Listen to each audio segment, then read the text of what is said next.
Fundación Favaloro está en línea. Doctor Esposato, buenos días. ¿Cómo se traduce en palabras esto que nos desayunamos ayer, ¿no?, con esta información? Sí, por lo que se puede entender del mismo parte, lo que ocurrió fue un infarto cerebral de una extensión considerable en el hemisferio izquierdo y aparentemente como consecuencia de la presión que se genera en el cráneo, producto mismo del infarto, también hubo daño en el tronco del encéfalo, que es una estructura que une el cerebro a la médula espinal, ¿no? Es una estructura de unos pocos centímetros donde convergen los cablecitos que salen de las neuronas, que son los axones, convergen por esa zona y después se dirigen hacia la médula espinal, y ahí parece haber habido daño según lo que dicen algunos. Doctor, de ahí al cuadro irreversible, ¿cuánto hay?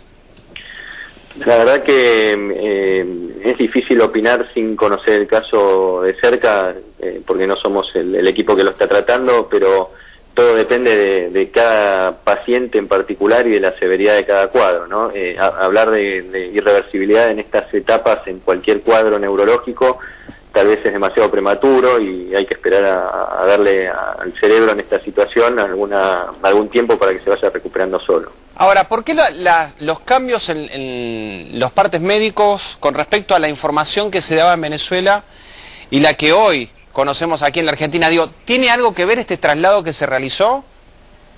De nuevo es bastante difícil opinar sobre el caso a la distancia. Lo que yo les puedo decir es que desde el punto de vista médico y simplemente en base a la información que ustedes, la prensa, ha dado en todos estos días, no parece haber cambiado mucho el cuadro neurológico. Ya una persona que es sometida a una cirugía como la craneectomía descompresiva, que es esa cirugía que se hizo en forma temprana para aliviar la presión dentro del cráneo, uno supone que el cuadro es grave porque no se hace a cualquier paciente, se hace como una medida desesperada para salvar la vida de los pacientes. O sea, claro. Y eso se hace solo ante situaciones muy graves. Doctor, con este diagnóstico, con este cuadro de situación, ¿usted hubiese traído un paciente viajando 7 horas de país a país?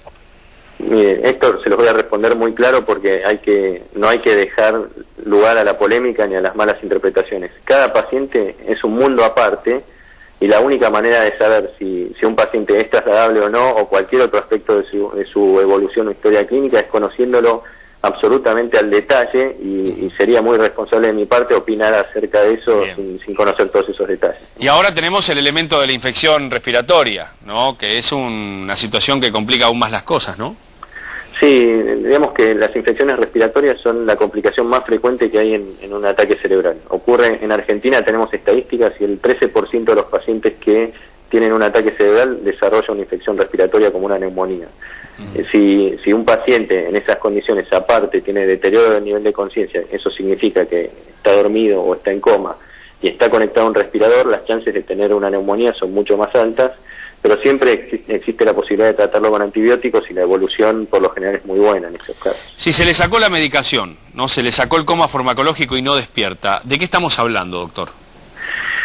Y probablemente en este caso, cuando a un paciente se le saca la medicación y a pesar de ello no se despierta, en primer lugar hay que atribuir el no despertar al mismo daño neurológico, al daño que se produjo por el infarto cerebral, y hay que darle un poco más de tiempo al cerebro a ver si con esos días u horas puede lograrse que se despierte.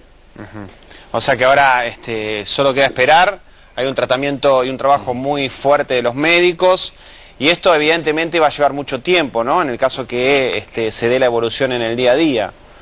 Sí, lo que nosotros hacemos en estos casos en la Fundación Favaloro es preocuparnos por la estabilidad del paciente, por evitar las complicaciones y darle tiempo al cerebro para que solo vaya recuperándose y descansando, y hacemos todo lo posible para exigirlo lo mínimo indispensable como para que se pueda recuperar lo antes posible. El secreto es evitar complicaciones.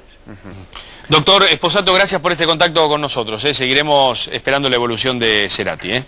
Muchas gracias a ustedes. Gracias por este contacto. Bueno, nos ha clarificado de alguna u otra manera el cuadro, ¿no? Gravísimo. Muy claro el doctor. Realmente es la noticia que no queríamos escuchar, sinceramente se lo digo. Yo ayer cuando me encontré con esta noticia del parte médico, y le ha pasado a toda la gente que lo sigue a Gustavo Cerati, esperaba otra noticia. lamentablemente esperaba otra noticia. Evidentemente es un cuadro muy difícil. La familia también pide cierta cautela con la información, como lo ha hecho desde un primer momento. Pero esta es la situación en la que se encuentra hoy Gustavo Cerati. Además, no son versiones. Es lo que se da a conocer a través de este parte que dan los médicos, que los familiares además permiten que esa información llegue. Como lo decíamos, un extenso daño cerebral, un infarto extenso en el hemisferio izquierdo y daño del tronco cerebral secundario con hipertensión endocraniana. Sí. Vamos a ver cómo evoluciona en las próximas horas. Gracias, Luis. Seguimos de cerca el caso. Nunca fue fácil, pero creo en tus ojos. Es tan frágil depender de todo.